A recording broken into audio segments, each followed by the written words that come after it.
Assessment कैसे करेंगे घर पे इसका? तो पहला आप देखिए स्क्रीन पे, ध्यान से देखिएगा, बहुत सिंपल असेसमेंट है स्टैंडिंग पोजीशन के अंदर। जब हेड हम इसको बैक साइड में लेके जाएंगे, क्योंकि हमने स्टार्टिंग में इमेज देखी जिसमें बच्चा था, दो पोजीशन थी, फॉरवर्ड और बैकवर्ड पोजीशन, जो मैंने टीएलआर की बताई थी। असेसमेंट करने के लिए जब हम यूज कर रहे हैं नेक का, यानी एक्सटेंशन और फ्लेक्शन, तो किस तरीके से बॉडी रिएक्ट करेगी वो हमें नोटिस करना है। मैं इसको प्ले करता हूं।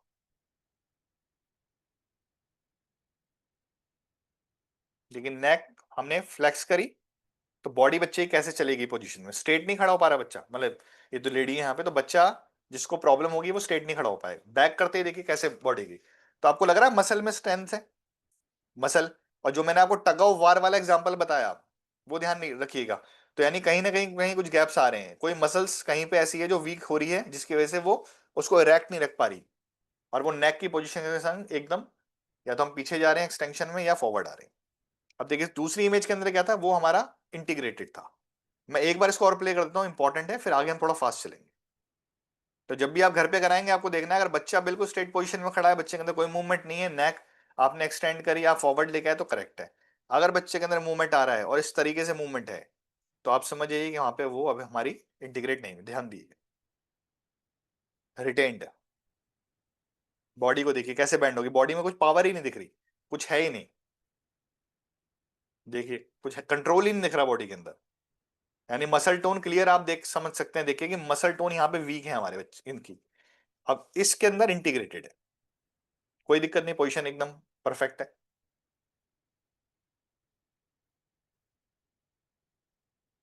ठीक है जी, मेरे ख्याल से क्लियर हो गए। तो आपको बस ये ध्यान रखना असेसमेंट का, इसको पकड़ लीजिए, बाकी और असेसमेंट है लेकिन ये इंपॉर्टेंट है, इससे आपका काम बनेगा। अब थोड़ा हम फास्ट फास्ट चलेंगे। एक है सुपरमैन पोजीशन, लेकिन सुपरमैन पोजीशन बड़े भी नहीं कर पाते, तो ये भी ध्यान रखना है। नहीं, सुपरमैन पोजीशन में बच्चे को हमने लिया और बच्चा नहीं कर पाया, तो हमने कहा जी टीएलआर रिटेन्ड है। आप खुद करके देखिए तो आप भी 50% लोग नहीं परफॉर्म कर पाएंगे। तो एक्सपोजर पे, अगर बच्चे का लाइफस्टाइल हेल्थी है और उसको काफी एक्सरसाइजेस का एक्सपोजर है, तो टीएलआर पोजीशन में उसको परफॉर्म कर देना चाहिए। बट ट्राई कर सकते हैं, लेकिन पहले वाला इजी है, वो आप कीजिएगा, इसको देख लीजिए आप कैसे करना है। पर ध्यान रखिएगा कि बड़े भी इसको इजी नहीं कर पाते सुपरमैन पोजीशन। हैंड भी आपके फ्लोर से ऊपर होंगे, लेग्स भी फ्लोर से ऊपर होंगे।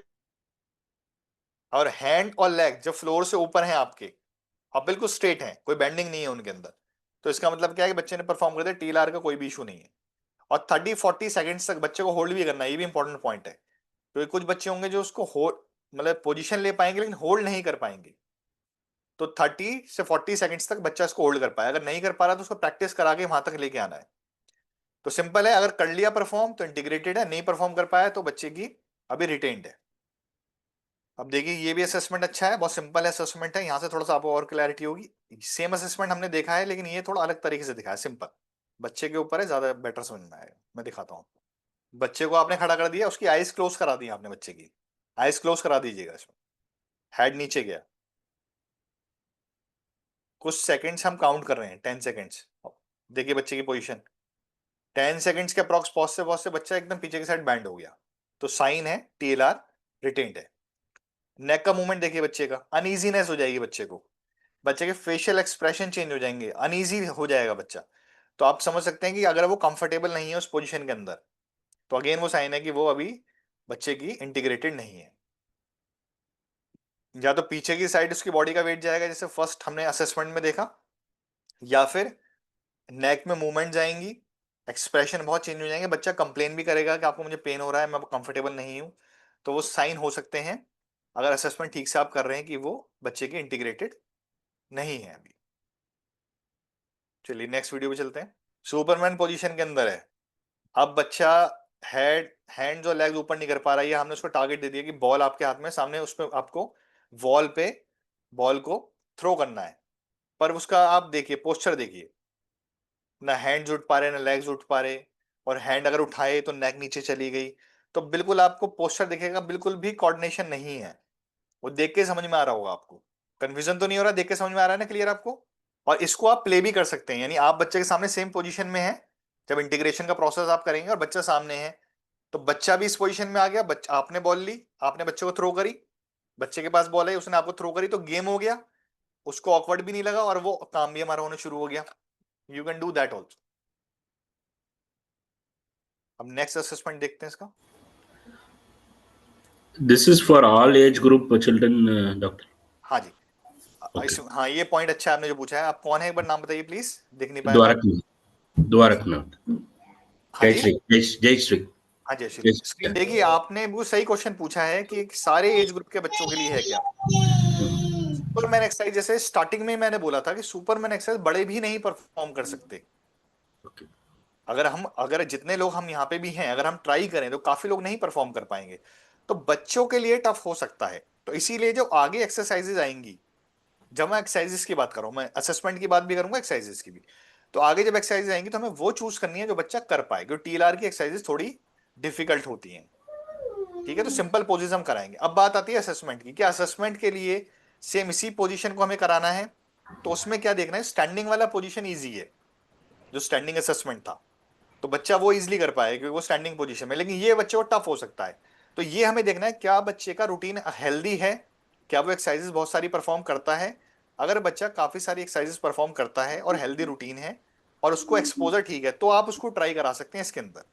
या फिर आप ट्राई करा रहे हैं और आपको कॉन्फिडेंस है बच्चा कर लेगा, और फिर एक उसमें सपोर्ट की जरूरत है, सपोर्ट दे सकते हैं। लेकिन बच्चा थोड़ा सा बड़ा होगा तो ज्यादा बेटर है।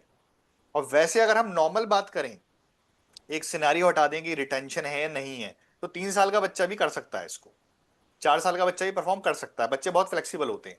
बट क्योंकि अगर हमारे बच्चे में कहीं कुछ ऐसा है कि मसल में स्टिफनेस है, या फिर बहुत ज्यादा फ्लेक्सिबल नहीं है, या मसल्स इतनी लूज है कि वो उसको होल्ड ही नहीं कर पा रहा, तो फिर हमें उसकी कैपेबिलिटी को चेक करना है कि उसका लेवल क्या है, करंट करंट लेवल के हिसाब से देना है। तो करंट लेवल अगर बच्चे का है, मैच करता है, तो आप करा सकते हैं। और आप लगता है करंट लेवल नहीं है, तो फिर आपको जबरदस्ती नहीं करनी, छोड़ देना। फिर वही कराना है जो उसका लेवल है। तो ये थेरेपिस्ट के पॉइंट से सोचना है, थेरेपिस्ट का क्या रोल होता है। और मैं थेरेपिस्ट वर्ड इसलिए यूज कर रहा हूँ कि आपको ही थेरेपिस्ट बनना है बच्चे का, तभी बच्चे को हेल्प कर पाएंगे। पेरेंट बन के नहीं कर पाएंगे हम। पेरेंट तो रहेंगे हम, लेकिन parent plus therapist of child. तो हमें क्या देखना है, हमें देखना है, थेरेपिस्ट का इंटेंशन होता है कि एक्सरसाइजेस बहुत सारी हैं, पर बच्चे का करंट स्टेज क्या है, कैपेबिलिटी क्या है। तो बच्चे के लेवल के हिसाब से एक्सरसाइजेस को चूज किया जाता है, और उसके पोटेंशियल के हिसाब से एक्सरसाइजेस कराई जाती हैं, जितना डिफिकल्टी लेवल बच्चा ले सके। तो ऐसा नहीं है कि बच्चा अगर एक स्टेयर पे चढ़ सकता है और हमने उसको डिफिकल्टी लेवल दे दिया कि आपको 10 स्टेयर्स क्लाइम करनी है, तो वो रॉन्ग है। मैं स्टेयर का एग्जांपल देके आपको बता रहा हूँ। तो बच्चे का जितना कैपेबिलिटी है, स्ट्रेंथ है, और जितनी फ्लेक्सिबिलिटी, उसके हिसाब से ही वो एक्सरसाइज डिजाइन होंगी। यही थोड़ा सा डिफरेंस आ जाता है, जिसलिए हमें थेरेपिस्ट के पास ही जाना पड़ता है। तो आपको समझना ही है कि बच्चे का करंट लेवल क्या है। मेरे ख्याल से आप क्लियर होंगे सारी बात से, Yeah, yeah. Yes, sir. है ना। तो आपको मैं ये टिप्स इसलिए देते चल रहा हूँ क्योंकि खाली एक्सरसाइजेस से काम नहीं बनेगा। अगर मैं खाली एक्सरसाइजेस ही बताता जाऊंगा तो फिर आप परफॉर्मेंस के टाइम पे स्टक हो जाएंगे सारे लोग। या तो आप बहुत हार्ड एक्सरसाइजेस करा देंगे, बच्चा क्रैंकी हो जाएगा, फिर आप बोलेंगे सर वो बच्चा क्रैंकी हो रहा था, वो कर नहीं पा रहा। तो ये ये बहुत छोटी छोटी चीज, ये कई सालों की प्रैक्टिस के बाद हमें समझ में आती हैं, और इसके पीछे पूरा साइंस है। तो आप ये भी मत समझिए कि थेरेपिस्ट को आराम से रिप्लेस कर पाएंगे, ये भी मिथ है एक तरीके से। तो हमें बहुत स्मार्टली चलना है, मतलब हमें बहुत केयरफुली, जहां भी हमें लग रहा है हम स्टक हैं, तो हमें बहुत आराम से उसको समझ के चलना है। थेरेपिस्ट से क्लियर करें, मुझसे क्लियर करें कि इसको क्या करना है, तो इससे क्लैरिटी लेके आप चलें। बट रॉन्ग चीजों को परफॉर्म ना करें, क्योंकि पूरा साइंस के संग है ये कोई ऐसा नहीं है ऐसे बनाओ, टेस्टेड एक्सरसाइजेज हैं, पूरी रिसर्च बेस्ड एक्सरसाइजेज हैं, और पूरा चेक करके एक्सरसाइजेज बनती हैं। और ऐसा नहीं है कि रैंडम एक्सरसाइजेज मैंने आपको वही बता दी हैं उठा के। सब ये टेस्टेड एक्सरसाइजेज होती हैं, प्रूवन, जो पूरे सेट ऑफ एक्सरसाइजेज होती हैं। उसके अलावा जब आप नेक्स्ट लेवल पे पहुंच जाते हैं, next level in the sense जब आपको मसल्स की क्लैरिटी होती है, कैसे मसल टोन्स काम कर रहे हैं बच्चे की, कहाँ कहाँ वीकनेस है, क्या क्या पूरा स्ट्रक्चर समझ में आता है बच्चे का, फिर आप एक्सपेरिमेंट मोड में आ जाते हैं। जब आपको पता लगता है कि मैं इस एक्सरसाइज के अंदर इस मसल ग्रुप को टारगेट कर रहा हूं, फिर आप सेम मसल ग्रुप को लेके एक नई एक्सरसाइज को इन्वेंट कर लेते हैं उसी के आसपास की, और फिर उसको वेरिएशन में दे देते हैं। लेकिन वो क्या है, वो फिर अगेन एक प्रोफेशनल थेरेपिस्ट उसके लिए आपको बनना पड़ेगा कि मैं उस लेवल पे कैसे आऊं। तो मेरे ख्याल से आप क्लियर हो पा रहे हैं। कोई मुझे बताएगा ये वाली एक्सरसाइज हमने कहाँ और करी थी, एक जगह और हमने दिखाई थी एक्सरसाइज ये किसी और रिफ्लेक्स के अंदर, और जिससे आपको More. बहुत क्लैरिटी होगी, कंफ्यूजन ना हो। तो इसीलिए मैंने इस क्वेश्चन को आपसे पूछा है। एक्सरसाइज क्लियर है, पहले आप बताएं मुझे। Yeah. ATNR में क्या? दोबारा बताइए कहाँ पे It's a करी थी। Moro reflex, I think. Right right right, Moro reflex. तो अब काफी लोग ये भी कंफ्यूज हो सकते हैं ना बाद में कि मोरो में भी आई सर ये वाली सेम एक्सरसाइज, अब यहाँ भी आई, तो इसका इसका क्या रीजन होता है, कोई बताएगा मुझे इसका रीजन? आपको काफी क्लैरिटी आ जाएगी जैसे जैसे क्वेश्चन के आंसर आप भी ढूंढेंगे ना। क्या रीजन हो सकता है इसका? अभिलाषा, स्क्रीन पे बच्चा चला रहा है कुछ पेन, आप ध्यान दीजिए, बताएं मुझे जरा पेरेंट्स, ध्यान दीजिए कैसे कर रहे हैं एक्सरसाइज। रेनबो पास, बेसिकली रेनबो बिल्ड कर रहे हैं हम लोग। हैंड से हमने लेग में पास ऑन किया, लेग्स फ्लोर पे गए, हैंड फ्लोर पे गए, फिर हैंड्स अगेन अप आए। कोर की स्ट्रेंथन के लिए बहुत अच्छी एक्सरसाइजेज है और आपके टीएलआर में काम करेगी करेगी। लेकिन हमने बात करी अभी यहाँ पे कि हमने कहाँ स्कोर परफॉर्म किया था, तो मोरो रिफ्लेक्स भी मुझे बताया। मोरो में भी आपको हेल्प कर रही है एक्सरसाइज, और सेम एक्सरसाइज टीएलआर में भी हेल्प कर रही है। और ऐसे बहुत सी एक्सरसाइजेज होंगी जो आपको कई कई रिफ्लेक्सेस के अंदर हेल्प करेंगी, एक रिफ्लेक्स के अंदर नहीं, कई रिफ्लेक्सेस के अंदर। तो इसका मतलब क्या हुआ कि जब हम रिफ्लेक्स की एक्सरसाइजेस को बनाते हैं तो कई बार हम कुछ ऐसी एक्सरसाइज वहां पे लेते हैं जो एक ही एक्सरसाइज मल्टीपल रिफ्लेक्सेस को ट्रिगर कर रही होती है। तो ऐसा नहीं होता, मल्टीपल रिफ्लेक्सेस के लिए मल्टीपल एक्सरसाइजेस हमें लेनी होती हैं। तो अगेन ये वही प्रोफेशनल अप्रोच है, तो ये थोड़ा आप समझने में टाइम लगेगा, बता मैं इसलिए रहा हूं जिससे जब आप परफॉर्म करेंगे और कंक्लूड करेंगे सारे सेशंस को, जब सारे सेशंस को ध्यान देंगे तो आपको समझ में आएगा, काफी एक्सरसाइजेस आपको दिखेंगी कि इस वाली रिफ्लेक्स में भी हैं और इसमें भी हैं। तो आपको समझ में आएगा कि वो मल्टीपल रिफ्लेक्सेस को एक्सरसाइज टारगेट कर रही हैं। जैसे बॉल को ओवरहेड से पास करना, कहां पे करी थी हमने एक्सरसाइज ये वाली, बताएं सब लोग प्लीज मुझे। बॉल को ओवरहेड से पास करना, पीछे कोई खड़ा हुआ है, हमने बॉल ली पास किया, फिर नीचे लेग्स के बीच में से बॉल को आगे हमने लिया, जो हमारे पीछे स्टैंडिंग पोजीशन में पर्सन है। कौन सी रिफ्लेक्स में परफॉर्म करी थी पहले जो हमने कवर करी है, 3 रिफ्लेक्स? मोरो। वेरी गुड, मोरो रिफ्लेक्स के अंदर। तो मोरो रिफ्लेक्स में भी है, यहां भी आती है वो एक्सरसाइज, तो क्यों आ रही है? उसमें टीएलआर भी ट्रिगर हो रही है। अगेन पीनट एक्सरसाइज करी थी, पीनट बॉल वाली, या पीनट रॉकिंग कह लेंगे उसको हम, वो एक्सरसाइज यहाँ भी आती है टीएलआर में, अगेन वो मोरो में भी थी, वो एसटीएनआर में भी आपको ट्रिगर करेगी। तो काफी सारी एक्सरसाइज एसटीएनआर में भी ट्रिगर करेंगी।